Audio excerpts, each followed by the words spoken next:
You're listening to Living Full Out with Nancy Solari. As a life coach, Nancy can teach you how to stay strong under pressure and work through challenges you face. Being legally blind, Nancy inspires others to be resilient in overcoming obstacles and live full out. You can ask Nancy for advice in your life on relationships, finance, business, health, and more. Just call in at 800-333-0001. Once again, that's 800-333-0001. Now, here's Nancy.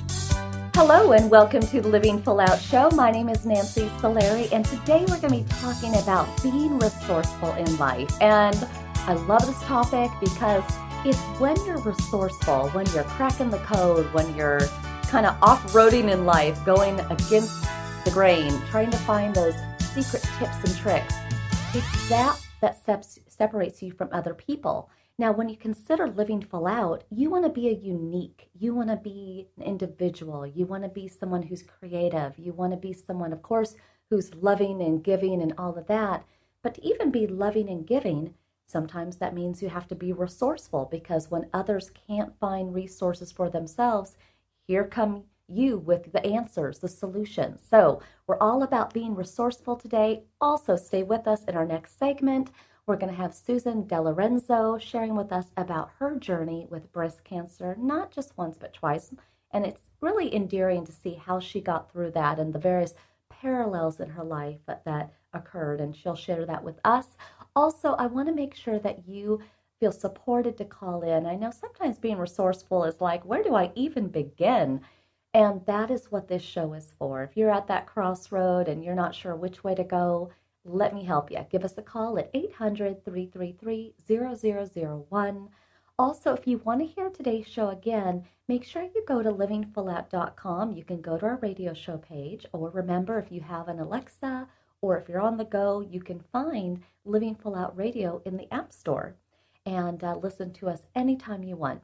And what I want everybody to consider over this show is really listening to our guest, anybody who calls in, because the advice that I gave them might be applicable to you or someone in your life that needs that extra little oomph to get them over the hurdle. Now, I am getting word from our producer that we do have a listener on the line. Let's go say hi to them. Hi, welcome to Living Full Out Show. Hello, how are you? I'm great. Thank you for calling in. How can I help you? Hello. So I have a question on my mind. Right now, I am a senior at a university. I am graduating next year, and I'm trying to find some jobs. I am taking up internships to build experience. I managed to find an internship at a top financial firm in Boston. However, because it is a top financial firm, I will be going against, students from prestigious schools like Yale, Harvard, and I do not go to a prestigious school. I actually do not go to a target school. So now I feel like I'm not unstoppable anymore. So my question is, what makes you feel unstoppable? You know what? I love that you asked this question, and I got a whole bunch of thoughts to give you. So put on that seatbelt, okay? Because the first place it starts with is your confidence. And knowing what are the attributes, what are the skills that you offer that would be good for that company to have. Now, sometimes you're going to know that in advance of the interview by doing your own research, whether it be on their LinkedIn page or on their website, or even doing a Google search of the company and just kind of see what momentum do they have, what changes have they made, really being plugged into what's happening. And if you can, find out who is the person that's going to be interviewing you specifically. Look them up, get to know them. What are their hobbies? What are their skills? How long have they worked for the company? So that when you come in, you've done all this great due diligence, and it's really going to blow them away because they can show that you've invested a lot of time and energy into already being a part of their team. I also find that it's really important to ask that person in the interview, what are they looking for in this position? How would they like this person to be a solution to problems they have? What skills are required? What do they need? What skills would complement others on the team that maybe they don't have? And if you can be that answer, if you can be that solution to their problem, once again, another reason for you to be in there. Also, I see. it's not always about a prestigious school. I mean, a title, executive title is great. A prestigious school, is great. But it's all going to come down to you.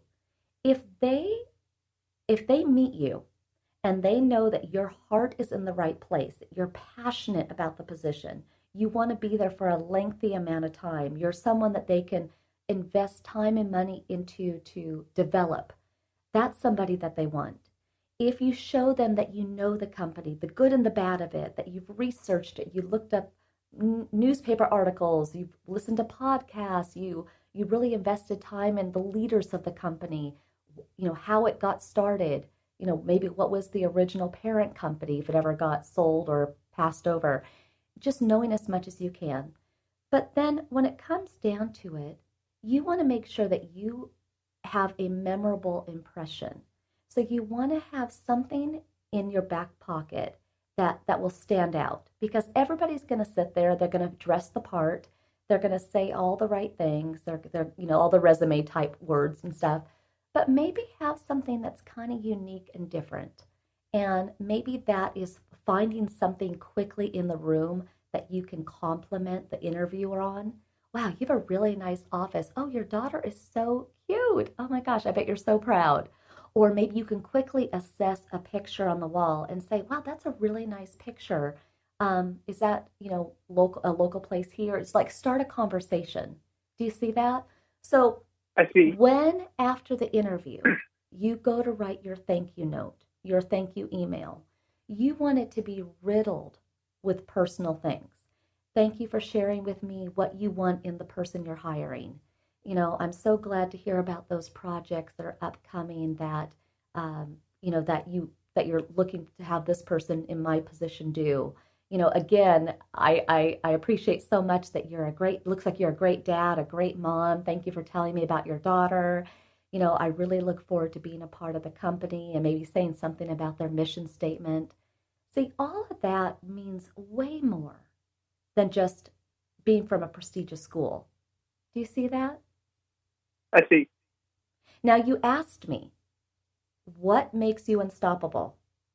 And I want to ask you, did you just feel that wave I just gave you? A wave of knowledge, a wave of ideas. Yes, I felt that wave. Okay. The reason why I did that so intensely was by design. I wanted you to feel that wave. So what makes somebody unstoppable is that wave. You don't have to be a wave in a bad way. You don't want to conquer people, but you want to be memorable. So you want to go in there and you want to give them the wave of you, the best of you. You want to be such high energy. You want to be so invested in their company. You want to be able to rattle off all the different wins and successes that you've had. So when you exit that door, they're going to be like, wow, that was a force to be reckoned with. And if that person has that much energy and that much of a wave and presence in a positive way during this interview, imagine what they could do at this company. I see. So right now you might be a little wave, but now you want to think about, before you have that interview, get your wave bigger and bigger and bigger. And you know what? Even do a couple practice interviews with a family member or a friend and go with that wave philosophy. So ask that person, say, hey, pretend like you don't know me. And I'm going to go in there. I'm going to be positive. I'm going to be energetic. And I want you to tell me, did I wash over you? Was I a wave of positive energy? And see what they say. Can you try that? I will. Okay. You know what? You are unstoppable because you're calling in. You're taking action, right? You're a mover and a shaker.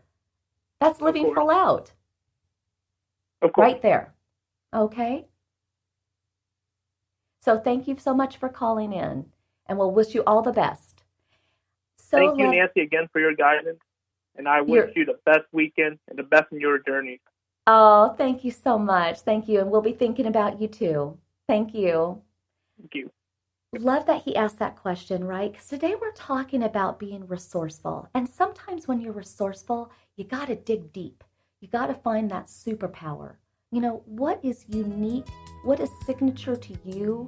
What is something memorable that you can bring to the table? It's all about having that beautiful wave of energy that will impress people, that will have you out there living life in a big way. Now, make sure you stay with us because, again, we're coming up in our next segment with Susan De Lorenzo talking about her journey with breast cancer. And let me tell you, she is a wave of positivity. And her story is one to take in, apply the lessons that she's going to give us to your life. And I promise you, she will inspire you to be more resourceful in your own life. So stay with us. I'm Nancy Solari. This is the Living Full Out Show. We'll be back.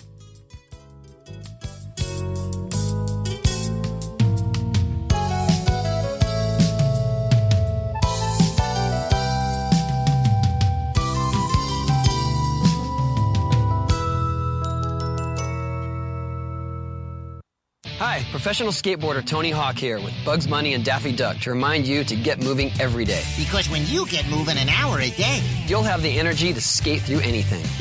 Nice play on words, Doc. That's how I roll, Bugs. So whether you like to work the half pipe, now that's catching air, kick the soccer ball around, or dance in your room, just move it your way. For an hour a day. The way you like to move, as long as you're moving. Carve out some time every day and get active. Because it's time to do a 180 on what you think exercise is. Because it can be whatever you want it to be. So be a player. Be a player. Get up and play an hour a day, Doc. Check out how to be a player at letsmove.gov. Head online to get tips on great ways to get moving every day. At www.letsmove.gov. Let's hear that one more time, Doc. That's www.letsmove.gov. A message from the Ad Council and HHS. I'm Nancy Solari, Certified Life and Business Coach. I want to invite you to the Personal Development Bootcamp. During the bootcamp, we're going to be looking at taking those insecurities that you have and getting rid of them. We're also going to look at ways in which you can thrive and live a life full of purpose.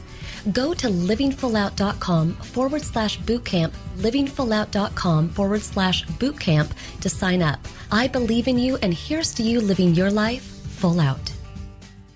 I'm Sarah, and this is my story. I'm Ellen, and this is my story. One night, I was at a bar. I was having fun with my friends. I had one too many drinks. I got behind the wheel to go home. I got a cab to go home. All of a sudden, from out of nowhere, a squirrel ran across the road. It happened so quickly, I barely had time to react. The cabbie barely had time to react. I swerved. The cab swerved. I can't believe it. I hit a guy. I cannot believe it. The cabbie just missed a guy. I wish I took a cab. Thank goodness I took a cab. You have the choice to save a life. Don't drive buzzed. It's a decision you'll never regret. Buzzed driving is drunk driving. Brought to you by the Department of Transportation and the Ad Council. Hey, America, we need to have a little talk. We've got more food than we know what to do with in this country, yet 17 million kids in America are struggling with hunger. Makes no sense. Luckily, the Feeding America nationwide network of food banks has volunteers gathering excess food and getting it to hungry kids. They're kind of like food angels. Hey, become a food angel yourself by supporting Feeding America in your local food bank at feedingamerica.org. We can't do it without your help. Brought to you by Feeding America and the Ad Council. If you think depression is all in a person's head, you're right. It's a brain illness. And like other illnesses, it has symptoms. Depression can make those who suffer from it feel hopeless. It can even lead to suicide. Learn how to stop depression from taking another life. Call SAVE, Suicide Awareness Voices of Education, 1-888-511-SAVE, on the web at save.org. I'm Alec Baldwin. Like any parent, I'm concerned about children's health. Many kids don't eat as they should and are at risk for long-term health problems like diabetes and heart disease. But here's good news. Fruits, vegetables, whole grains, and other low-fat vegetarian foods can protect our kids and keep the rest of the family healthy too. For a free booklet, call the Physicians Committee for Responsible Medicine at 1-877-685-KIDS or visit www.kidsgethealthy.org.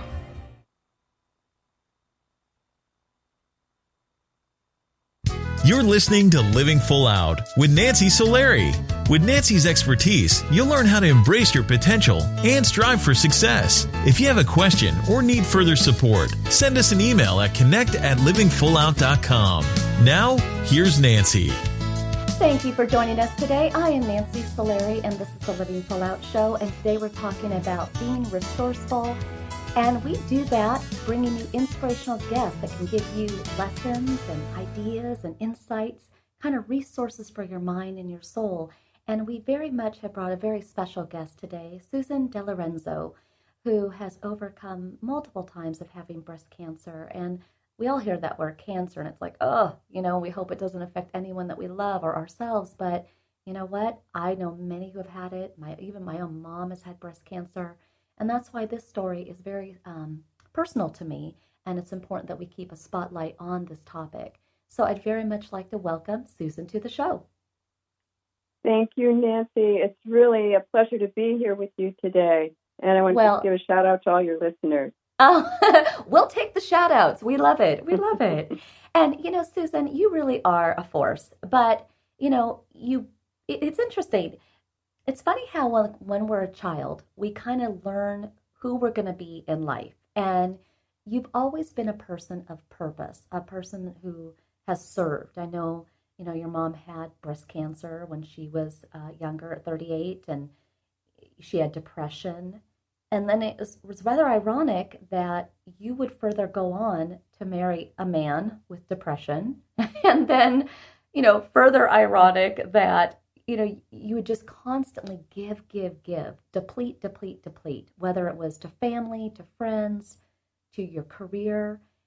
And eventually, all of that depleting does catch up with us, oftentimes in the way of our health. And so I'm curious, I know you started having mammograms when you were 35 because of your mom's prior breast cancer diagnosis. But what happened to you at 38 that kind of shook your world? Yeah, I think even though, Nancy, I was getting those mammograms from age 35 and then getting the diagnosis at 38, I never thought it would happen to me. Isn't that crazy? My own mother had it. And I thought, I don't look a thing like my mother. Do you ever hear of genetics? So I think right there, it was still like a disbelief, but then remembering, at the time, Nancy, my son was 18 months old, and my mother lost her mother when she was 18 months old and didn't remember her mother. So the first thing I thought of is, oh my gosh, if I die now, my son won't even remember me. He won't even remember how much I love him, and it just devastated me to even think of the possibility that I wouldn't be around to raise him. So that was my first feeling. Even though it turned out when this diagnosis came about, it was just, I shouldn't say just because it was equally scary for everyone, but it was literally a stage 0. It was a calcification. I won't go into too much medical stuff, but it was just alarming to even hear the word cancer at this stage. Now Susan, the first time that you heard those words and the level 0 was in your left breast. And right. They did deal with that. They did take care of that. But there was a day when you were with your doctor where she said, let me just check the right breast. But what did she find? That was really the shocker, because at that point, I think I'm just going in for a little checkup. And she finds a lump. And she says, has anyone talked to you about the lump in your right breast? And she brought my hand to it, and I don't know how, all this time I was nursing a new baby and everything, I never felt it. And that just led to everything for the next year of incredible 3 surgeries and 6 months of chemotherapy, 6 weeks of radiation, and a lot of weakness, illness, and a lot of alone time. Well, I'm curious, Susan.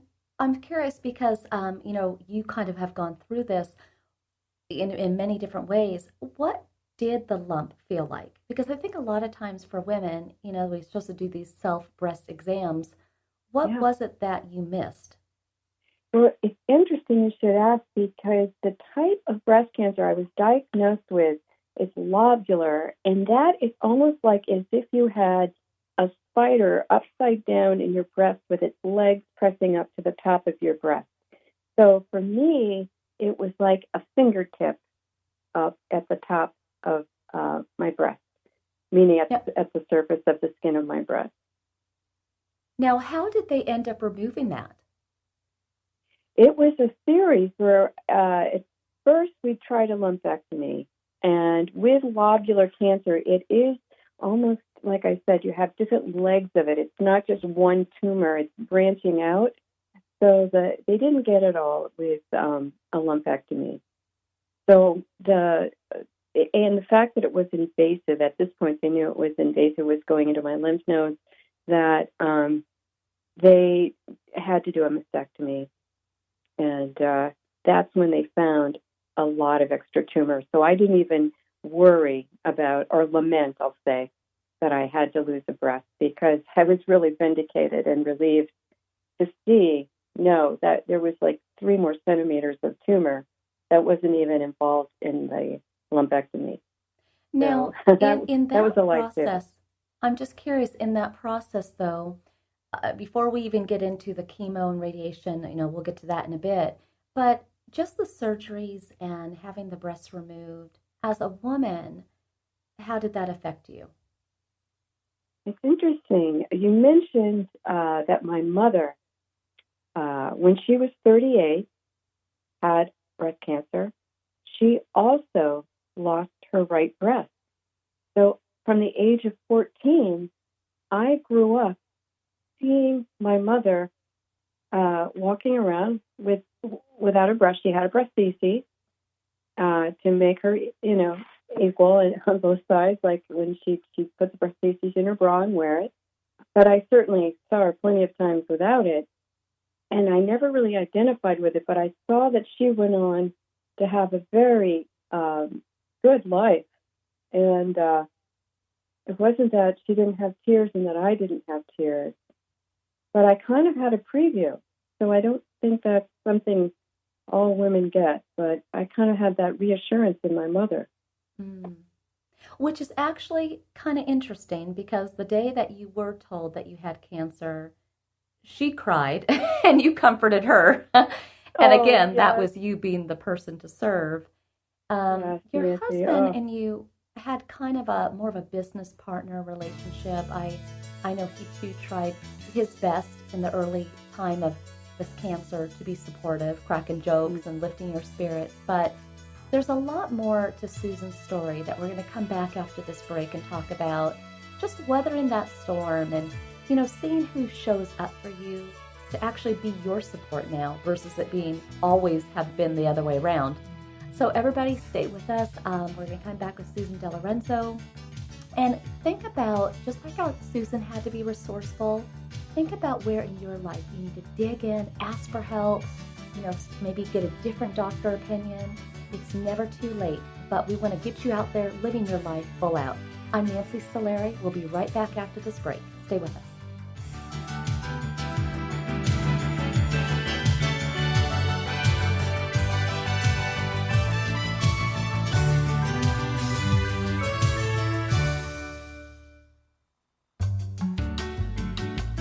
You're listening to Living Full Out with Nancy Solari.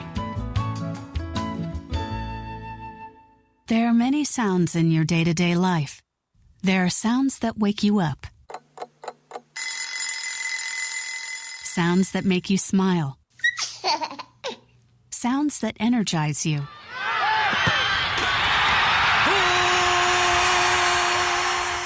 And sounds that help you relax. But there are some sounds that can alert you to danger and can help save lives. Wireless emergency alerts, now on many mobile devices, use a unique sound and vibration to bring you information about severe weather events, Amber Alerts, or other emergencies in your area. With critical information from local sources you know and trust, you can be in the know, wherever you are. For more information, visit ready.gov/alerts. Brought to you by FEMA and the Ad Council. Hello, my name is Jeffrey, but people in this town call me Maniac. They call me that because I'm the fastest runner in town. But just because everyone knows who I am doesn't mean I belong. I don't really belong anywhere. You see, I'm an orphan, and I wander the streets just looking for a place that I can truly call home. My name is Maniac McGee, and I'm all alone. Explore new worlds. Read my story in the novel Maniac McGee by Jerry Spinelli. For other great book ideas, visit your local library or log on to literacy.gov.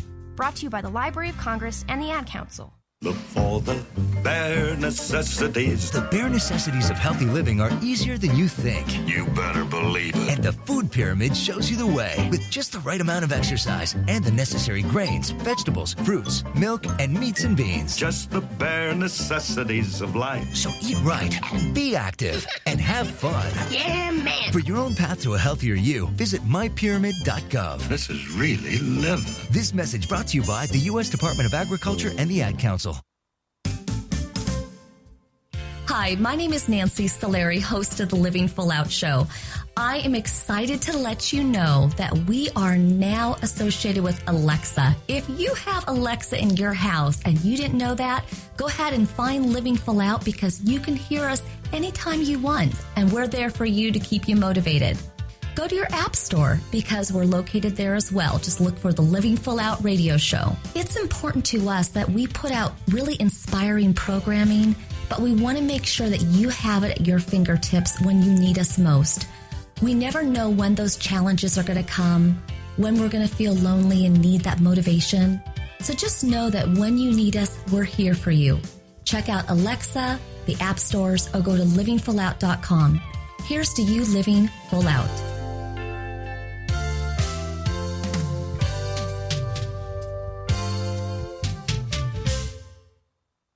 What if I could tell you that a full-blown wildfire was going to occur tomorrow right where you live?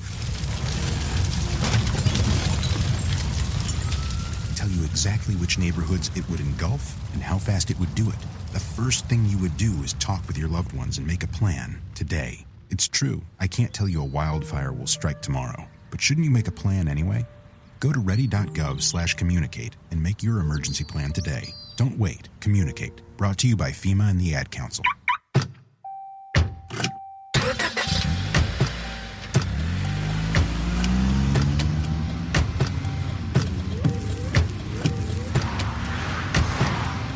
Driving has a rhythm all its own. Don't wreck it with a text. Before you get behind the wheel, silence your phone. Or better yet, designate a texter. For more text-free driving tips, visit stoptextstoprex.org. Brought to you by the Ad Council and the National Highway Traffic Safety Administration. You're listening to Living Full Out with Nancy Solari. As a life coach, Nancy can teach you how to stay strong under pressure and work through challenges you face. Being legally blind, Nancy inspires others to be resilient in overcoming obstacles and live full out. You can ask Nancy for advice in your life on relationships, finance, business, health, and more. Just call in at 800-333-0001. Once again, that's 800-333-0001. Now, here's Nancy. Welcome back. I'm Nancy Solari, and this is the Living Full Out Show. And today we're talking about being resourceful. And we've brought you an inspirational guest today who has done that and more to overcome breast cancer and today cancer-free, which is exciting. So I'd very much like to welcome Susan Lorenzo back to the show. Thank you, Nancy. Thank you so much. It's great to be here with you.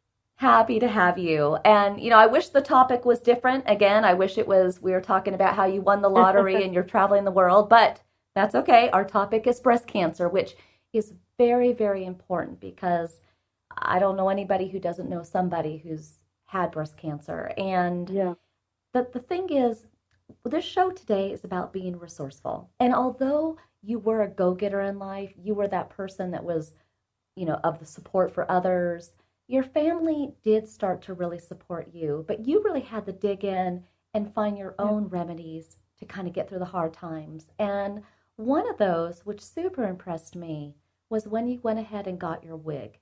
You knew the hair was starting to fall out. You didn't know when it was all going to go. But what made you get that wig early? I wanted to be able to still recognize myself when I looked in the mirror. And so it was a really transformational moment to me because, all of a sudden it was Christmas Eve and I'm with my family that year in Virginia and my hair is falling out in the shower and I'm just crying. It's just been quite a ride so far. And the hairdresser opens up the shop on Christmas Eve to shave my hair. And I go back home and I pull out my wig. I even remember the wig's name, the April. And I put it on. And one of my sisters arrived later that night and said, "Hey, I thought you said you lost your hair." And that's how good the wig was, that it really did look like me. And it made that transition a lot easier for me. It's not that I wore it 24/7. Obviously, when I was home alone, I didn't feel the need all the time. But when I had to go in, I still worked part-time. I went to the grocery store. Whenever that happened, I just felt a little more confident. And it was nice to be able to look in the mirror and say, "Hey, I know that person." Well, and those are good moments to have. And you took control over that. And your mom stepped up and she supported you. And I know that, that was in December, obviously around Christmas, but, the next months, January to May in the next year, you really had to battle, the chemo, the radiation, and just kind of going through all of that. And while you were battling your survival for your health, you also had a relationship with your husband that was kind of falling apart. I know it had been kind of a relationship based off a friendship, more of a business partner relationship than romantically loving, but you started to get kind of these hints along the way. You were at a support group and you got a hint, and then there was a party that you had and you got a hint. What were those? Yes, it was something where even before cancer, I knew it was not an easy relationship. I knew that, but I thought, well, I made the bed, I'm going to lie in it. And yet along the way, despite him being very supportive and getting me to where I needed to go during treatments and so forth, I could tell he was struggling too. And we went to a program for couples dealing with cancer at the center that I was being treated at. And he said something that was so troubling, and yet I still saw I had months of treatment to go, but I actually just tabled it. He actually was saying something like, "I don't care if I ever have sex again." And I remember being like, "Oh, wow." And then be like, "Okay, well, I can't deal with that right now." And so I just tabled it. I wouldn't even allow that to come into my thinking at that point. I was just focused on this date in May when I was told that I was done with chemo and I'd be done with radiation. They were both due to end at the same time. So, yeah. And the thing though, I think so many people can relate to that because sometimes it is a little bit hard. I shouldn't say a little bit. It is hard to be in your mind, in your body. It's hard to be that supporter when you're not the one going through it. But at the same time, knowing that your relationship from the start, maybe you kind of got into it for not the right reasons, you did finally discover that he was not faithful. And how did that come about? That is a wild story. And I want to say there's a lot of grace of God on when I found out. Because had I found out during this time where I really needed support, I was very physically weak and just trying to hold on and still have a child to care for. I found out after he left. I found out I was going to the bank one day. This is a wild story, Nancy. I was going to the bank, and a teller, I was depositing a check. She recognized the name on the check and said, "Oh, are you related to so-and-so?" I said, "Yes, that's my husband." And she said, "Oh, yeah, I think my husband's ex-wife knows him." And I said, "Oh, well, we're getting a divorce, but everything's amicable and so forth. She said, well, in that case, I guess I can tell you there's more to the story. And I'm standing at a teller's window while this teller is telling me about my husband being involved with, this is so, I hope your listeners can follow me, being involved with her husband's ex-wife when they were both married, when these two were still married. And I had to walk home from the bank. My mind is blown. But at the same time, I just started dating a wonderful guy who was crazy about me. So I'm feeling awesome about myself. I'm not in the middle of cancer treatment anymore. I'm out thinking that my life is starting to look up when I got this news. So it wasn't that I was thrilled about getting the news. I was stunned. But then I was like, oh, well, I just really was so grateful that I found out much later. Now, some people would think, oh, no, you'd want to find out right away. And actually looking back, I'm glad it worked out just the way it did. Well, there's that old saying that God will not give you more than you can handle, right? And he kind of got you through the hard times, and then you found this out. But it's interesting. You are a woman of faith. And when you were sick, you and God did have many conversations. And there's 2 times that stick out to you. Once in a bathroom and once where you were trying to get some good shut-eye. What happened there? So, yes, I had a conversation at night when I finally did face the marriage problems. And I could bring up the stuff I remembered from that couples counseling. And I said, we've got to get ourselves back on track. And he nodded at me as if he was agreeing and then said, actually, I need to live alone. And I remember going up to the bathroom that night and yelling up to God, because I barely had any hair on my head at this time. And I yelled out, do you think I could just have a year off? And I could not believe it. I was like, you got to be kidding me. So that was the first one. And the answer was no. I did have to face that, but I did have God at my side. The second one was during cancer treatment, and I worried a lot. I was always a worrier, Nancy. I used to worry quite a bit. And this time, it was before I had to go for another treatment. And you can't, if your blood counts low, they won't give you chemotherapy. So I was getting more and more worried that I couldn't get chemo that day, and it was going to push out my treatment even longer. And so finally, I called out to God, you got to take care of this, because I got to get some sleep. And I flung my hands up towards the ceiling, like up into heavens, as if I'm flinging all my troubles away. And I actually was able to roll over and go to sleep. And ever since then, I use it. I just know it is a matter of handing it over and let God work on it. And you just take care of getting some shut-eye.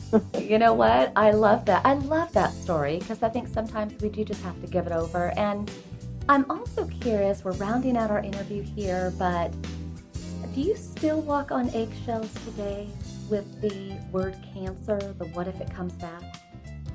Never. No. And I'll tell you what I do. I have a phrase I use. Until otherwise notified, I'm cured. I love that. Oh, yeah. Send me a memo until notified. I love that. And Susan, just real quick, now that you have all this behind you, you've got such a great attitude, what does living full out mean to you? It means every day, being grateful every day, and then finding something in every day that's going to advance my life in the direction of what lights me up. And giving back to other people. That's another thing that's just really gratifying in my life. Well, and you have come full circle, because that's who you were as a kid. That's still who you are today. You just can't shake it. You are a woman of serving, and that's a good thing. And Thank you so much, Susan, for being on the show today, sharing your story with us, and we're just going to send more positive prayers your way, okay? Oh, thank you, Nancy. Thanks so much, and I wish you all the very best. Thank you, Susan. And for everybody listening, we'd love to hear your inspirational stories. Perhaps we can have you on the show just like Susan did, and perhaps email us at connect@livingfullout.com. Make sure to give us your contact info and let us know what you've overcome. Maybe you had an accident and you recovered from that, or a health condition, or an addiction, or whatever it may be. We're all about cheering everybody on as they live their life full out. So when we come back, we're going to be taking more of your calls, but make sure to email us at connect@livingfullout.com. I'm Nancy Solari. This is the Living Full Out Show. We'll be back.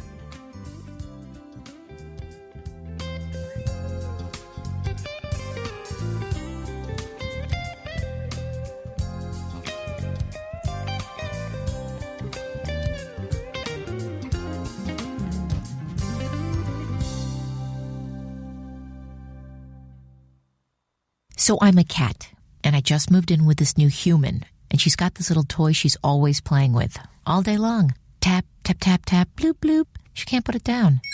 There it is. Oh, and get this. She even talks to it. Last week, she asked it for Chinese, and guess what? Egg rolls showed up. Like magic. Humans have cool toys. A person is the best thing to happen to a shelter pet. Be that person. Adopt. Brought to you by the Ad Council and the ShelterPetProject.org. So, Jacqueline. Yes, Mom? I wanted to talk to you about something, and... Oh, wait. Hold on. I just got a text. Oh, wait, Mom. I just got a message. So many comments on my comment. Hey, guys, check out my new video game. Mom, what? Huh? What'd you say? This weekend, unplug. Getting closer to nature can get you closer to your family. To find the forest nearest you, go to discovertheforest.org. Brought to you by the U.S. Forest Service and the Ad Council. Thanks for asking, but I'd rather not send you nude pictures. I'm camera shy. I already said no.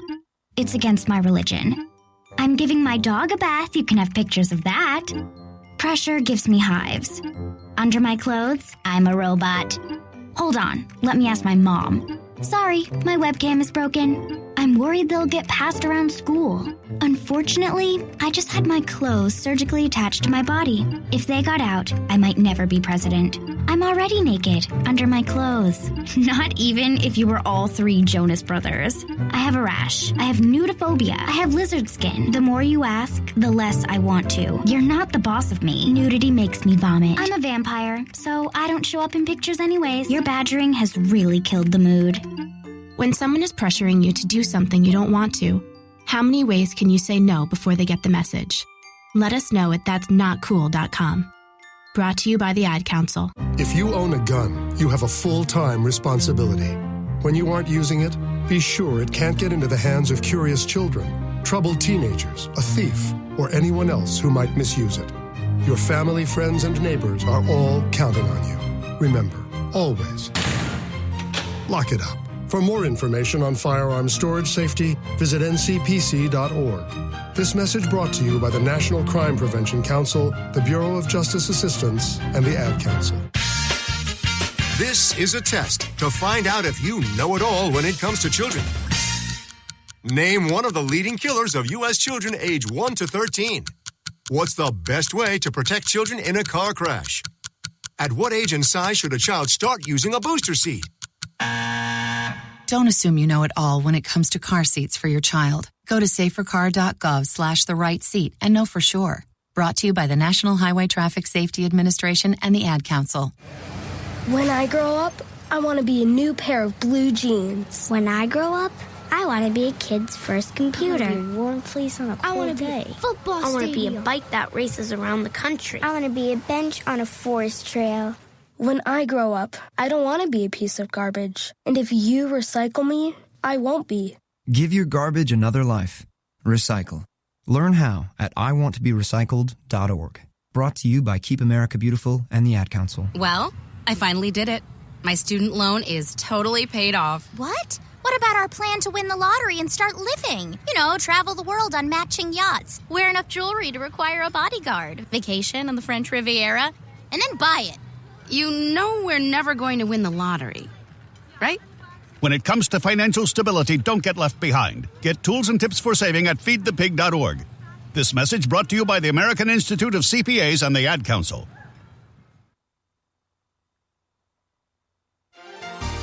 When it comes to being resourceful, you might think about the time it's going to take to achieve what you're shooting for. You might consider the money that you need to raise to move your efforts forward, and also the supporters, the people that you need to be your cheerleaders along the way. Those are all ways to be resourceful as you live full out.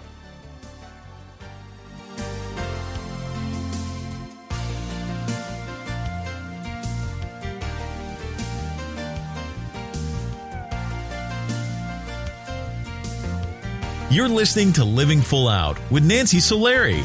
Nancy is here as a guide to show you how to rise above obstacles and savor each moment. If you have a question, call in live at 800-333-0001. That's 800-333-0001. And now, here's Nancy. Hello, and thank you so much for joining us today. My name is Nancy Solari, and this is the Living Full Out Show. And today we've been talking about being resourceful. And I know sometimes that's easier said than done, right? We're like, I don't know how to make the money or raise the money. I don't have anyone. I live in a city and I don't know anyone. And sometimes it's like I never have enough time. But I promise, if you slow down in life and you really map it out, maybe you're someone that needs to put it down on paper to be resourceful. Okay, how much time do I need to get certain projects or endeavors done?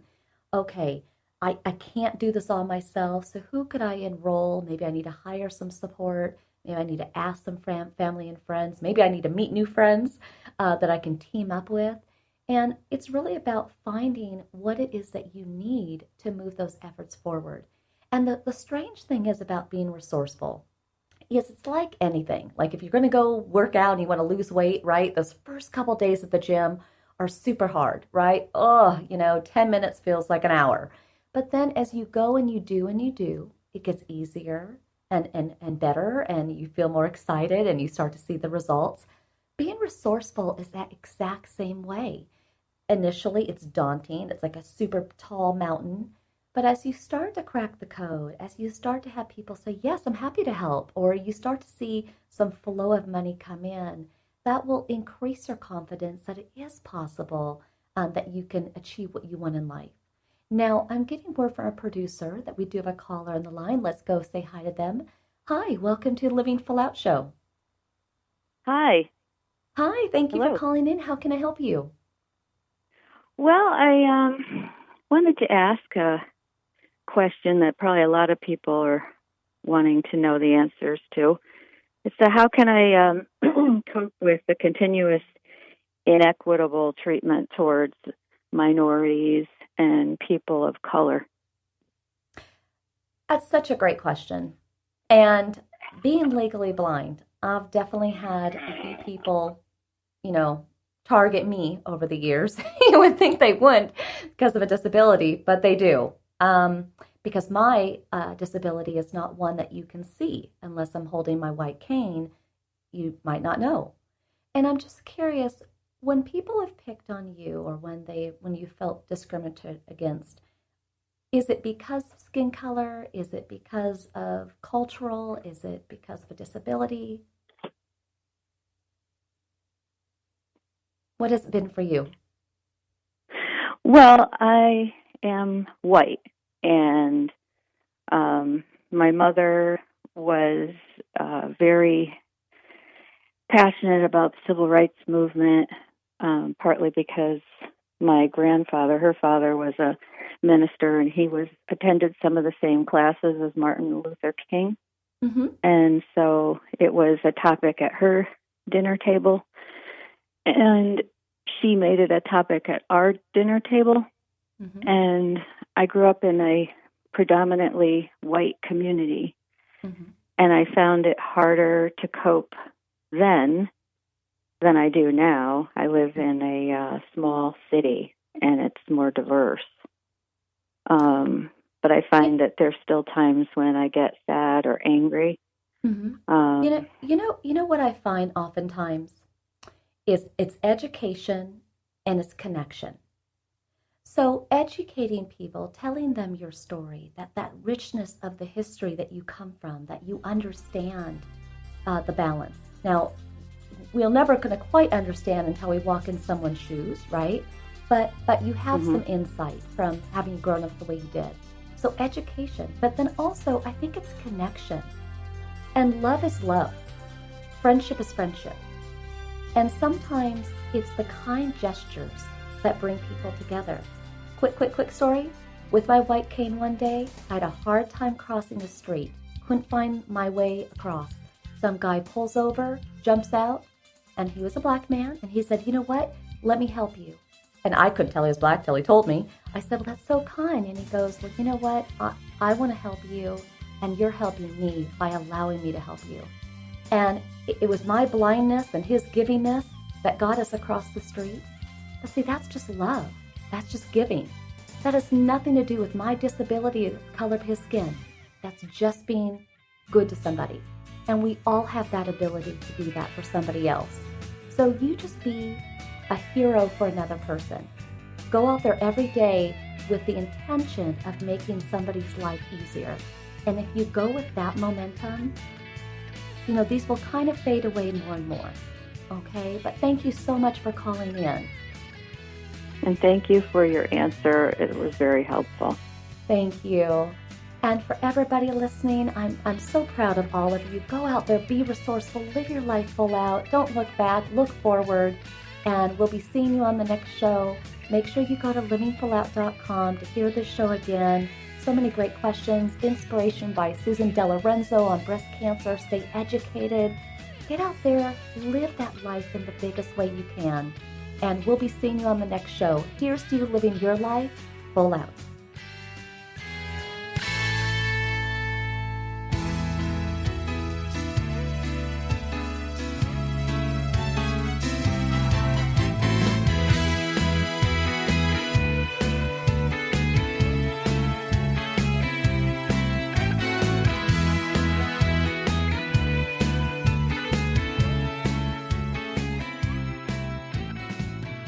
Thank you for listening to the Living Full Out Show with Nancy Solari. To learn more about this program, visit livingfullout.com for the latest episodes. Connect with the Living Full Out community by following us on Facebook, Twitter, Instagram, and subscribing to our YouTube channel.